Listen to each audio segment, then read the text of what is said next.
The Silicon Valley skyline glittered like a constellation of ambition on March 14, 2025, its crown jewel a towering glass monolith BrightFuture Technologies. Valued at over $6 billion, this fintech empire wasn't born in boardrooms or backed by venture capital dynasties. No, it clawed its way up from a dusty garage 35 years ago, fueled by the grit of Ava Carter, a 63-year-old visionary who'd scraped together $2,000 from his mother's savings to chase a dream. That dream had blossomed into a legacy, a titan of innovation built on two unshakable pillars: ingenuity and dignity. But legacies, like men, aren't invincible. 6 months ago, a heart attack had ripped through Samuel's chest, a brutal wake-up call that his 80-hour work weeks were a death sentence. The doctors were blunt: reduce stress or retire to a gravestone. And so, the question of succession, once a distant murmur, became a deafening roar. Samuel's gaze settled on the only person he trusted to carry his torch: his daughter, Ava Carter. 25. Ava was a force of nature, a Stanford prodigy with a razor-sharp mind and a presence that turned heads in every executive suite. Her tailored suit screamed power, her voice commanded boardrooms, and her name graced Forbes 30 Under 30 for her groundbreaking work in sustainable tech. She'd been groomed for this since the day she clutched her diploma, her father's pride radiating like the California sun. But beneath that pride simmered a quiet unease, one that gnawed at Samuel as he watched her navigate the polished world of C-level strategy. Ava knew the numbers, the contracts, the vision, but did she know the company? The real company? The one that thrived beyond the glass-walled penthouses, in the sweat and shadows of its unseen workforce? That unease crystallized one humid evening over a family dinner at Samuel's modernist mansion in Hillcrest, where floor-to-ceiling windows framed the city lights like a living painting. The clink of silverware paused as Samuel set down his glass of aged bourbon, his deep voice cutting through the stillness.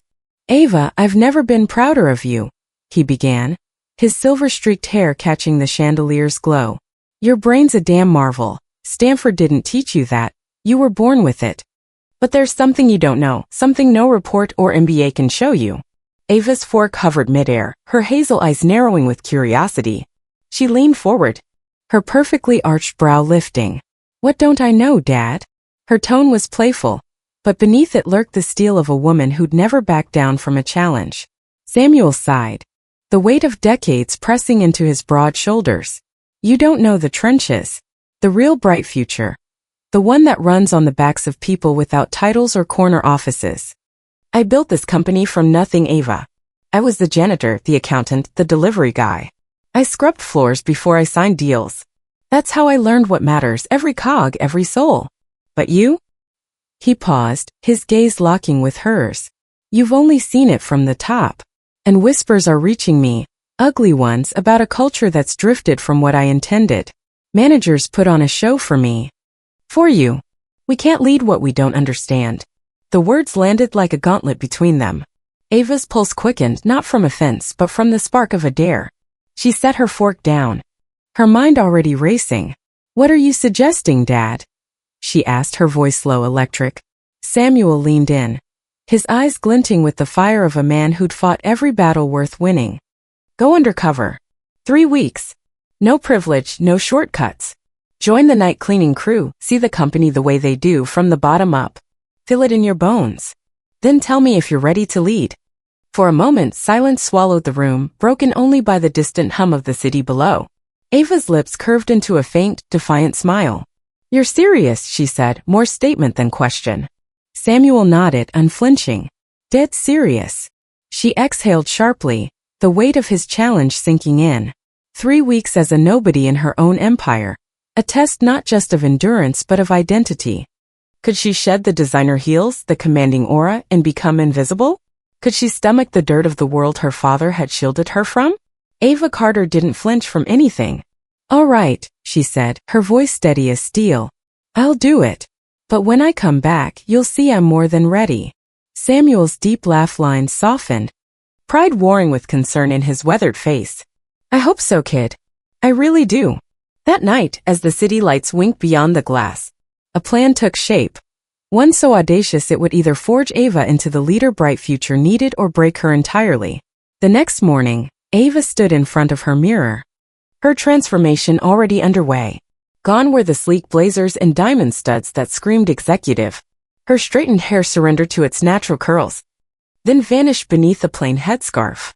Contact lenses swapped out her signature designer glasses, and her manicured nails, once a symbol of polish, were stripped bare. She traded her wardrobe for a threadbare jacket and a gray uniform that hung loose on her frame, its stiff fabric scratching against her skin. A cheap employee badge clipped to her chest read Lila. No last name, no hint of Carter. Samuel had arranged it all through a third-party cleaning service, ProClean, ensuring HR wouldn't sniff out the ruse. To BrightFuture, Lila was just another faceless hire, a ghost destined to fade into the hum of the night shift. As Ava, now Lila, stepped into the elevator of BrightFuture's headquarters that evening, her stomach churned with a mix of nerves and adrenaline. The clock struck 10 p.m. The executive floors long emptied, their pristine silence about to be shattered by the clatter of her cleaning cart. She gripped the handle, her raw hands trembling slightly, and whispered to herself, 3 weeks. I can do this. Little did she know, the floors she was about to scrub held secrets darker than dust. Secrets that would test her beyond anything Stanford had prepared her for, and set the stage for a reckoning no one saw coming. The fluorescent lights of BrightFuture Technologies buzzed overhead as Ava, now Lila, pushed her cleaning cart through the deserted corridors of the 40th floor. It was 10:15 p.m., and the executive suites, so alive with power plays during the day, stood silent, their glass walls reflecting her gray silhouette like a ghost haunting a machine. The air smelled of lemon disinfectant and ambition, a sterile mask over the grit she was about to uncover. Her hands, still soft from a life of privilege, gripped the mop handle awkwardly, the industrial cleaner already turning her palms pink and raw. 3 weeks, she'd told herself. 3 weeks to prove she could handle anything. But as the elevator doors hissed shut behind her, sealing her into this invisible world, a flicker of doubt crept in. Could she really become nothing? Her orientation had been a blur. A gruff supervisor named Tony barking orders through a mouthful of chewing gum, barely glancing at her as he tossed her a ring of keys and a checklist. Floors, trash, windows, don't screw it up. He'd grunted. Steal anything and you're out. Cops'll handle the rest. No handshake, no welcome, just a shove into the deep end. Ava had nodded mutely, her usual confidence buried beneath Lila's deferential slump. She'd spent her life commanding attention, Harvard professors, boardroom titans, tech journalists hanging on her every word. Now, she was a shadow, and the weight of that invisibility pressed harder than the cart's creaky wheels. She started in the hallway outside the executive conference room, dipping her mop into the bucket with a splash that echoed too loudly in the stillness. The marble floor gleamed under her strokes, each swipe a small victory against the chaos of her new reality. She was halfway down the corridor, sweat beading on her forehead despite the air-conditioned chill, when the sharp click-clack of leather shoes sliced through the quiet. Her stomach tightened. Someone was still here. Ethan Brooks rounded the corner like a predator stalking prey, his 48-year-old frame cutting an imposing figure in a crisp navy suit. His hair, meticulously styled with a touch of gray at the temples, framed a face that radiated control, sharp jaw, sharper eyes, and a smirk that said he owned every inch of this building. Operations Director. Tyrant of efficiency, Ethan was a name Ava knew well from reports and meetings, a man who'd climbed the ladder with ruthless precision. But she'd never seen him like this, not from the top, where he bowed and scraped to her father's vision. Here in the shadows, he was something else entirely. He stopped short, his polished loafers smudging the wet floor she just mopped. What the hell is this? He snapped, his voice low and dangerous, like a blade sliding from its sheath. Ava froze, mop dripping in her hands, her heart hammering against her ribs. She forced her eyes down, channeling Lila's meekness. "I'm cleaning the hallway, sir," she mumbled, barely audible. "It's on my list." Ethan's gaze raked over her, a sneer curling his lip as he took in the headscarf, the ill-fitting uniform, the nobody standing before him. "Cleaning," he mocked, stepping closer, his shoes leaving muddy streaks across her work. "This is a mess. You call this clean? I could see my reflection in this floor last week, now it's a damn disgrace." He didn't wait for a response, didn't care.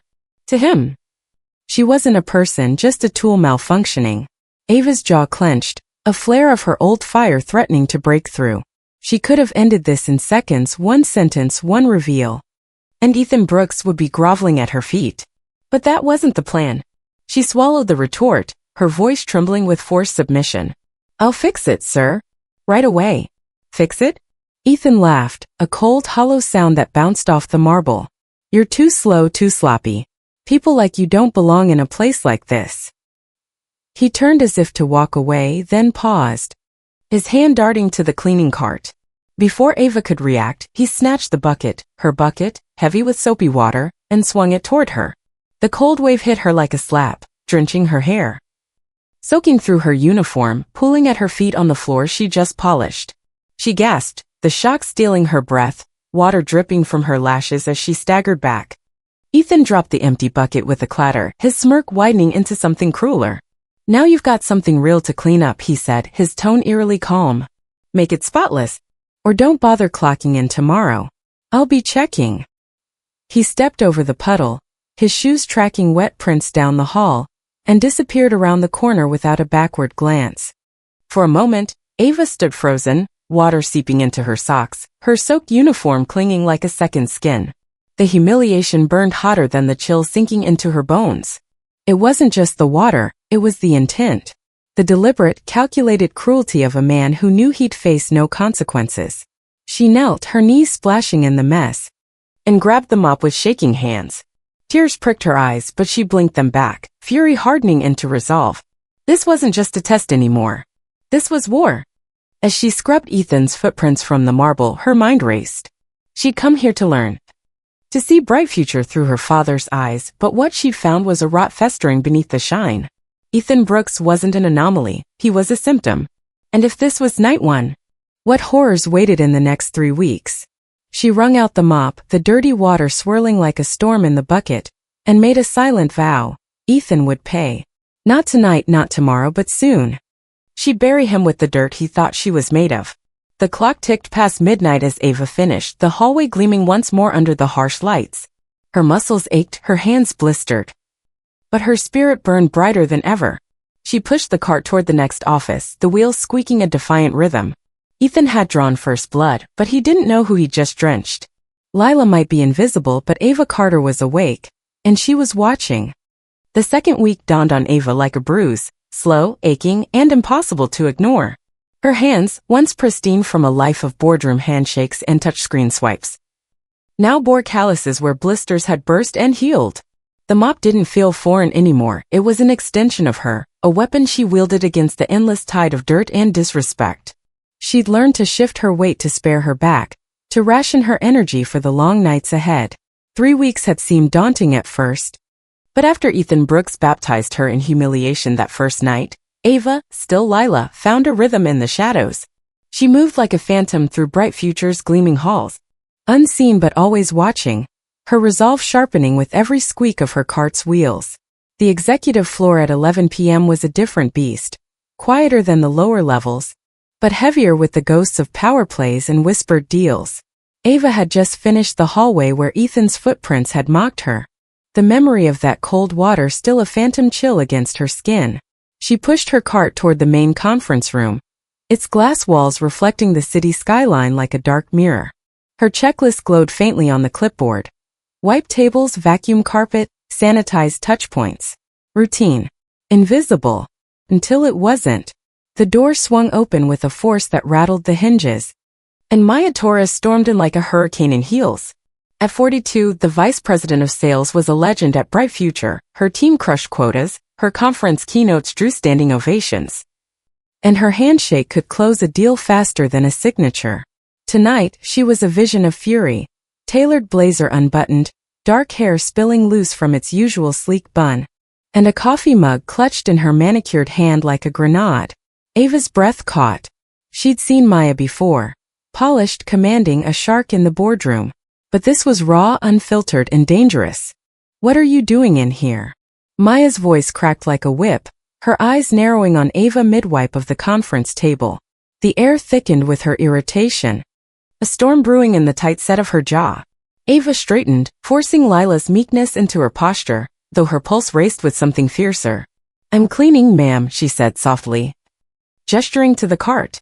"It's on the schedule, 9 p.m. for this room. I can come back if—" Maya cut her off, stepping closer, the click of her stilettos a countdown to detonation. "Schedule?" she spat. her tone dripping venom. Do I look like I care about your little list?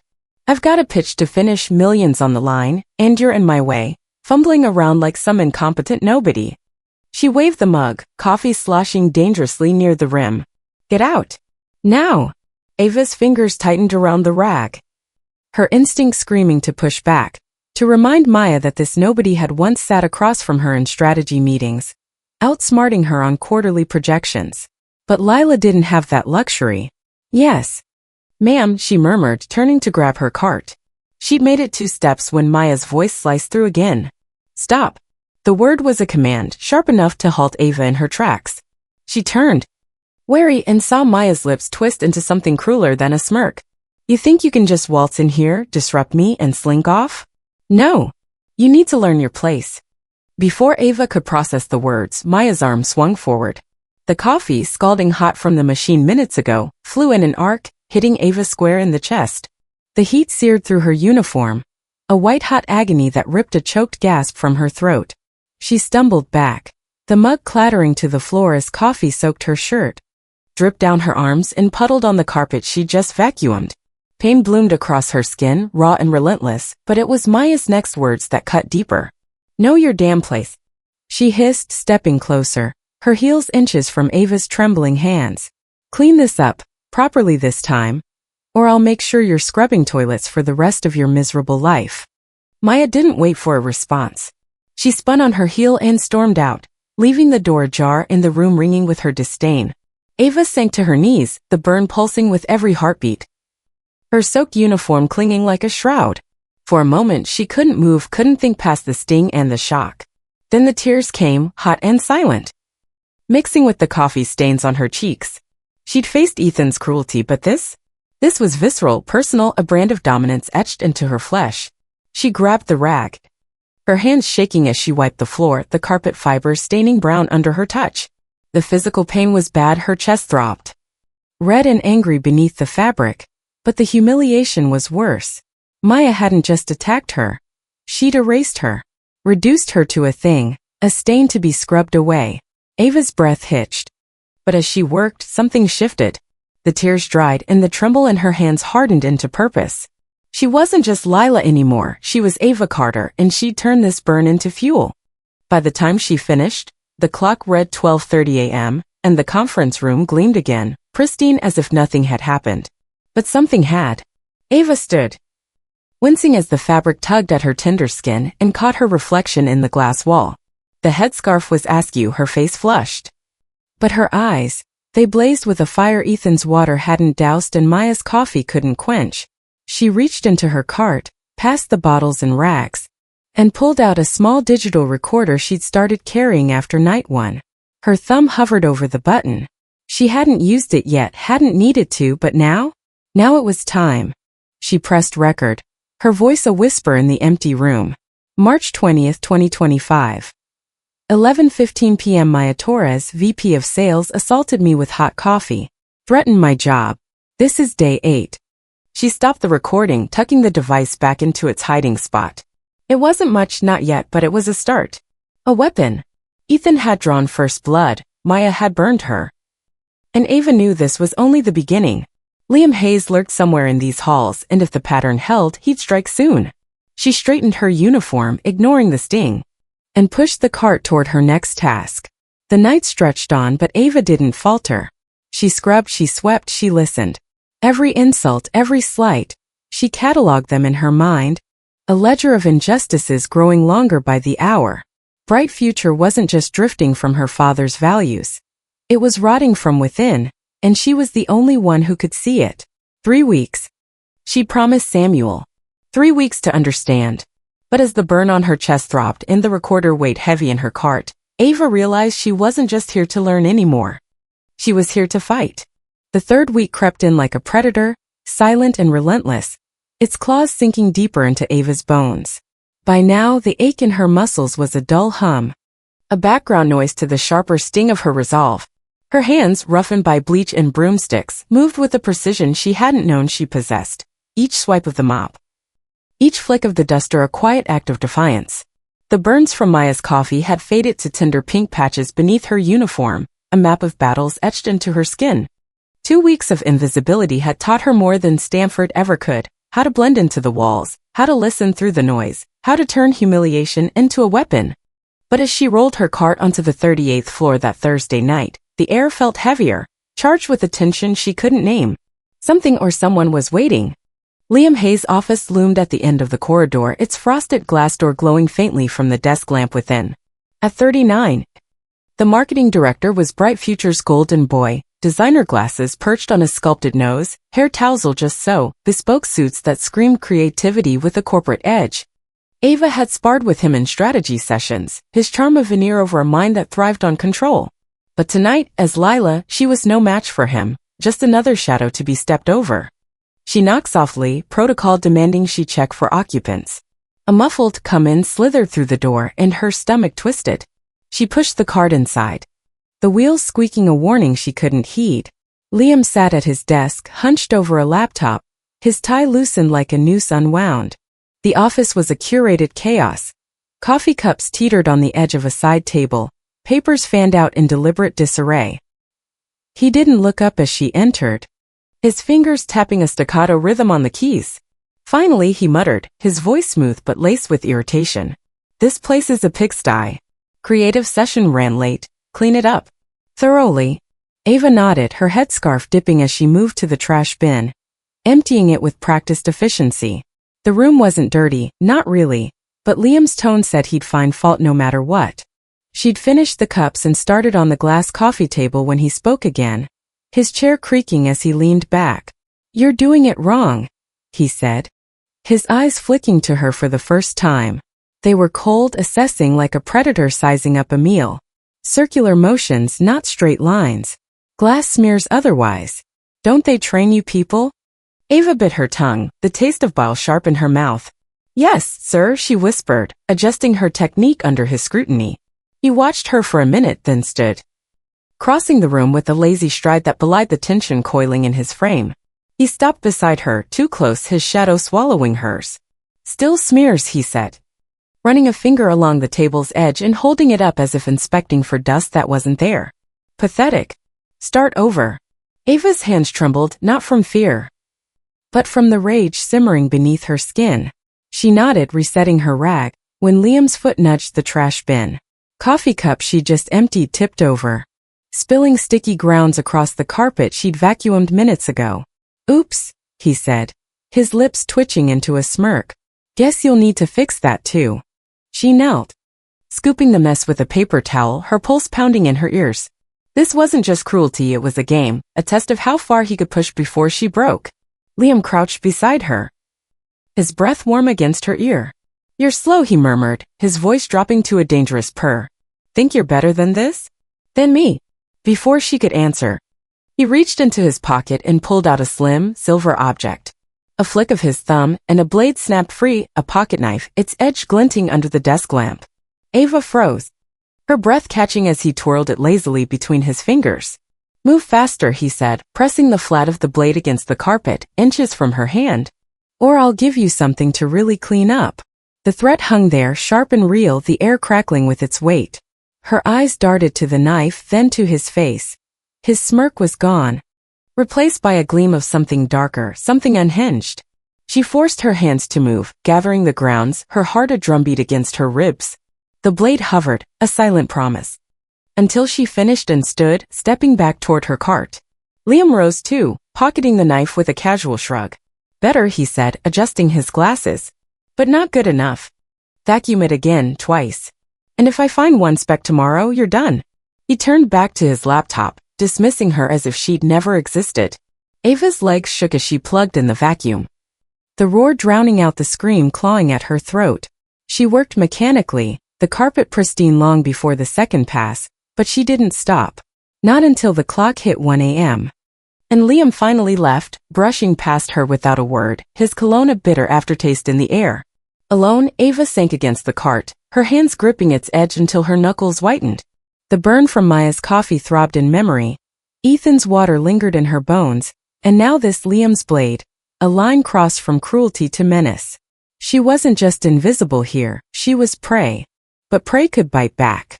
She pulled the recorder from its hiding spot, her fingers steady despite the adrenaline flooding her veins. March 27, 2025. 11:45 p.m., she whispered. Her voice a low growl. Liam Hayes, marketing director, threatened me with a knife. Made me redo work for no reason. Day 15. She stopped the recording, tucking it away, and added a mental note. Check his desk tomorrow. Something's off. The next night, she returned to Liam's office after he'd gone, her card a shield as she rifled through the chaos he'd left behind. Buried under a stack of papers, she found it. A memo carelessly discarded, stamped confidential. Her eyes scanned the words. Reroute cleaning budget to discretionary fund. Discretion advised. Her breath hitched. This wasn't just petty tyranny. It was theft, siphoning money meant for the crew, her crew, into someone's pockets. Liam's? Ethan's? Maya's? She snapped a photo with her phone. Her mind racing. The rot she'd sensed was real and it ran deeper than she'd feared. As she slipped the memo back, Ava's reflection caught in the glass door, hollow-eyed, fierce. A warrior in a janitor's guise. Ethan had drenched her, Maya had burned her, and Liam had drawn a blade. They thought they'd broken her, but they'd only forged her. She had 1 week left, 7 nights to turn their weapons against them. The recorder hummed in her cart, a silent ally, and the photo on her phone glowed like a torch. BrightFuture wasn't just her father's dream anymore. It was her battlefield, and she'd fight until it was hers to reclaim. The final night of Ava's 3-week descent into BrightFuture's underbelly arrived like a storm breaking over a parched desert, electric, inevitable, and fierce. She'd spent 20 nights as Lila. Her body hardened by labor, her spirit tempered by cruelty, her mind a vault of secrets captured in whispers and snapshots. Ethan's water had drenched her, Maya's coffee had burned her. Liam's blade had grazed her soul, and now, beneath her gray uniform, a tailored blazer waited, a silent promise of the power she'd reclaim. The memo she'd photographed in Liam's office had cracked open a conspiracy, money siphoned from the cleaning crew, whispers of betrayal against her father's legacy. Tonight it all ended. Tonight, Ava Carter would rise. She pushed her cart onto the 42nd floor at 8:30 a.m., the executive boardroom her last battlefield. Sunlight streamed through the massive windows, glinting off the polished walnut table and leather chairs, a stark contrast to the shadows she'd haunted for weeks. Her schedule had been deliberate. One final shift to clean this room before the emergency board meeting Samuel had called at 10 a.m. She dusted the surfaces with a precision that masked her racing pulse. The recorder and phone tucked safely in her cart, their contents a ticking bomb. Executives trickled in early, their murmurs of confusion buzzing like flies. Why the urgency? What's Samuel up to? Ava kept her head down, invisible as ever, but her ears caught every word. At 9:45 a.m., Ethan Brooks strode in, his navy suit crisp, his arrogance a shield. He stopped short, spotting her near the windows, and his lip curled. You again, he snapped, clutching a briefcase and a coffee cup that mocked her burns. This room better be perfect for the board CEO's coming. If I see one speck of dust, you're gone. He paused, then added with a sneer. I'll check it myself before they start. Move faster. Ava nodded, her voice a practice whisper. Yes, sir. I'll make it spotless. Ethan's eyes narrowed, searching for fault, but he turned away, satisfied she was too broken to defy him. By 9:55, the boardroom filled.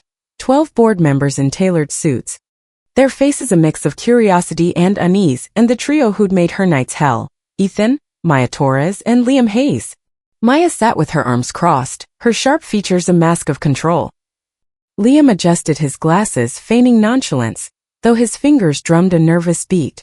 Samuel entered last, his silver hair catching the light, his presence silencing the room. He nodded briefly to Ava, Lila, a flicker of understanding in his eyes, then took his seat at the head of the table. The clock struck 10. Samuel's voice boomed, steady and grave. I've called this emergency meeting to address a cancer eating at BrightFuture's core. We've strayed from the values I built this company on: integrity, respect, innovation. Evidence has come to light, and it demands action. The room tensed, eyes darting, but Ethan cut in, his tone dripping with authority. Get her out, he barked, jabbing a finger at Ava. This is sensitive business, no cleaners allowed. The moment hung like a blade mid-swing. Ava set her duster down, her movement slow, deliberate. She straightened, squared her shoulders. and turned to face the table. Actually, Ethan, she said, her voice clear and unshaken, shedding Lila's meekness like a skin, I'd like to stay. Gasps rippled through the room as she reached up, pulling the headscarf free. Her natural curls spilled out, framing her face. She swapped the cheap glasses for her designer frames, unzipped the uniform to reveal the blazer beneath, a phoenix rising from ash. I'm Ava Carter, she declared, her gaze locking with Ethan's paling face. And as of today, your new CEO. Silence shattered into chaos, mouths gaped, pens clattered, Maya's chair scraped back an inch. Ava tapped a remote from her pocket, and the screen behind her flared to life. For 3 weeks. I've seen BrightFuture from the bottom, she said, advancing the first slide. Ethan, caught on security footage, hasting water over her, his smirk undeniable. Ethan Brooks, operations director, assaulted me night 1. The next slide. Maya in the conference room, coffee arcing toward Ava's chest, her rage frozen mid-frame. Maya Torres, VP of Sales, burned me with coffee. Threatened my job. Then Liam, knife glinting as he loomed over her, the timestamp stark. Liam Hayes, marketing director, threatened me with a blade, forced me to redo work for his amusement. Ethan lurched forward, his voice a snarl. That's out of context, she was insubordinate. Ava didn't flinch. Assault isn't a context, Ethan. It's a crime. She clicked again, revealing the memo from Liam's desk, enlarged for all to see. And this? Rerouting cleaning funds, stealing from the people who keep this place running. I have emails, recordings, proof you 3 didn't just abuse me. You've been skimming money and leaking intel to competitors, trying to sabotage my father before I took over. The board erupted, shocked murmurs, furious scribbles. Maya's composure cracked, her voice shrill. That's edited, it's a lie. Ava advanced to another angle of the coffee incident, audio crackling. Know your damn place. Maya sank back, speechless. Liam stammered, I didn't mean, but Ava cut him off, her eyes steel. You meant every second of it. Ethan's desperation broke through, his face ashen. I thought you were just a cleaner, please 20 years here. The door swung open, 2 security guards stepping in, their presence a silent thunderclap. Samuel stood, his voice a low growl. 20 years, Ethan? That's why this cut so deep. You didn't just betray me, you betrayed everything I built. He turned to the board. These 3, plus others complicit, are terminated, effective now. Security will escort them out. Guards moved, Ethan shouting, you can't do this, as they seized his arms. Maya's heels dragged. Liam's glasses slipping as he was hauled away, their protests fading down the hall. Ava watched, her chest tight, not with triumph, but with the weight of what she'd uncovered. The boardroom quieted. Eyes on her, some awed, some ashamed. She met Samuel's gaze, and he nodded, pride and pain mingling in his weathered face. I didn't just see BrightFuture, she said, addressing the room. I lived it.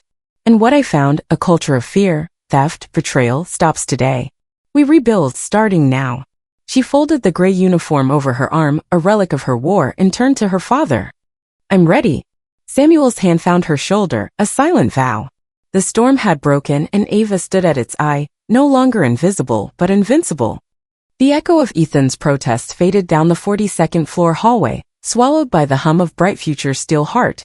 Ava stood alone in the boardroom. The gray uniform draped over her arm like a fallen flag, its weight a reminder of the war she'd won. The walnut table gleamed under the morning sun, the leather chairs empty now. But the air still thrummed with the aftershock of her revelation. She'd stripped Ethan, Maya, and Liam of their power, exposed their rot to the light, and watched them dragged away. Yet victory tasted bittersweet, tinged with the ache of what she'd endured to claim it. Her chest bore the faint scars of Maya's coffee, her hands the calluses of nights spent scrubbing, and her soul the indelible mark of every insult she'd swallowed. This wasn't just a triumph, it was a reckoning for her father. For the invisible army that kept this empire alive. Samuel approached, his broad frame softened by a rare vulnerability. He rested a hand on her shoulder, his deep voice rough with emotion. I asked you to see BrightFuture from the bottom, Ava, he said, his eyes tracing the lines of her face, lines etched by exhaustion and defiance. But you didn't just see it. You tore it open. Showed me what I'd missed. I couldn't have done what you did, my pride wouldn't have let me. He squeezed her shoulder, a father's pride warring with a founder's regret. You're not just my daughter anymore. You're the future I dreamed of. Ava met his gaze, her throat tight. I had to, Dad, she said, her voice steady despite the tears threatening to spill. Not because you asked, but because I needed to know. And now that I do, I can't unsee it. The fear, the theft, the cruelty, it stops with me. She lifted the uniform, folding it with care, not as a discard, but as a relic of lessons she'd carry forever. This taught me what leadership really means. Not power, not titles, but seeing everyone. Even the ones no one else does. The board meeting stretched into the afternoon, a flurry of decisions to cauterize the wound Ethan, Maya, and Liam had left. Their terminations were formalized. Company devices confiscated and legal teams summoned to investigate the embezzlement and leaks, crimes that could land them behind bars, not just out of jobs. Ava sat at the table's edge. No longer Lila, but not yet fully the CEO, her input sharp and unflinching. The board, humbled by her evidence and shaken by their own blindness, voted unanimously to accelerate Samuel's retirement. By dusk, he announced it formally. Ava Carter, at 25, would take the helm of BrightFuture Technologies, effective immediately. The transformation didn't happen overnight. Empires don't heal with a single stroke. The first weeks were chaos. Audits uncovered more financial rot. Whispers of resistance lingered among mid-level managers loyal to the old guard, and Ava's every move was watched, tested. But she didn't falter. She walked the floors, not just the executive suites, but the mailrooms, the break rooms, the loading docks, greeting cleaners by name, asking questions no suit had bothered with before.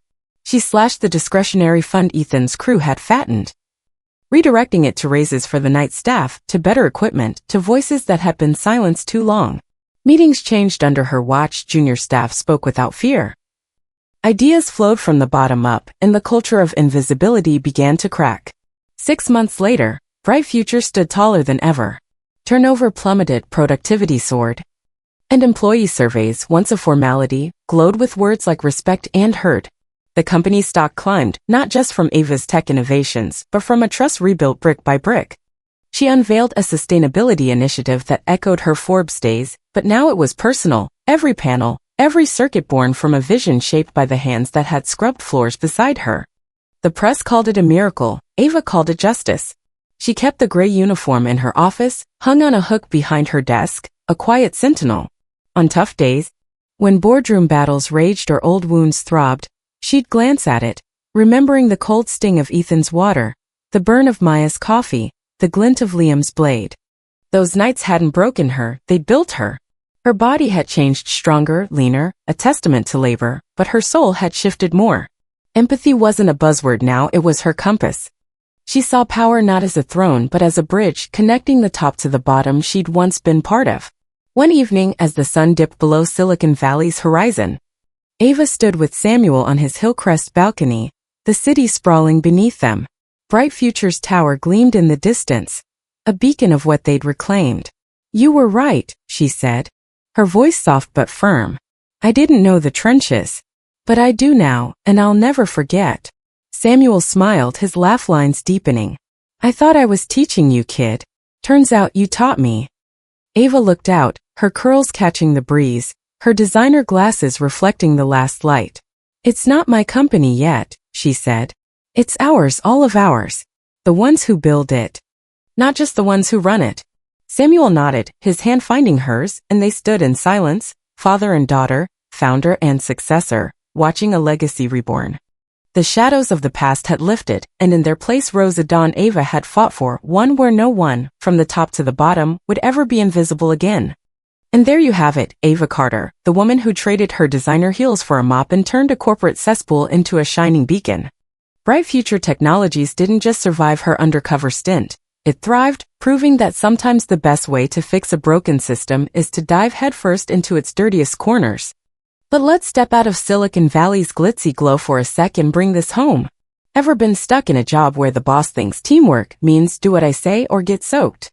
Or maybe you've been the invisible one, the barista, the delivery guy, the office cleaner, busting your back while the suits sip lattes and take credit? Ava's story isn't just a tech fairy tale. It's a mirror.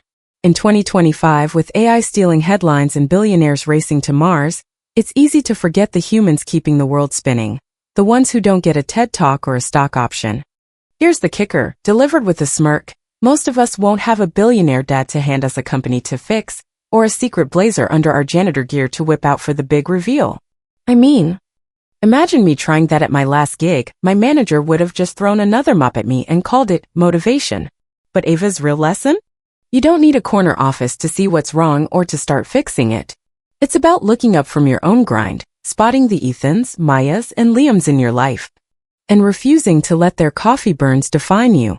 Power isn't always loud. Sometimes it's quiet, stubborn, and smells faintly of bleach. So what about you? Ever had a moment where you wanted to flip the table or the cleaning cart and say, enough? Maybe you've got a story of your own. A time you went undercover in your life, figuratively or literally spill the tea to change something rotten. Drop it in the comments. I'm reading every one and I'll reply, promise.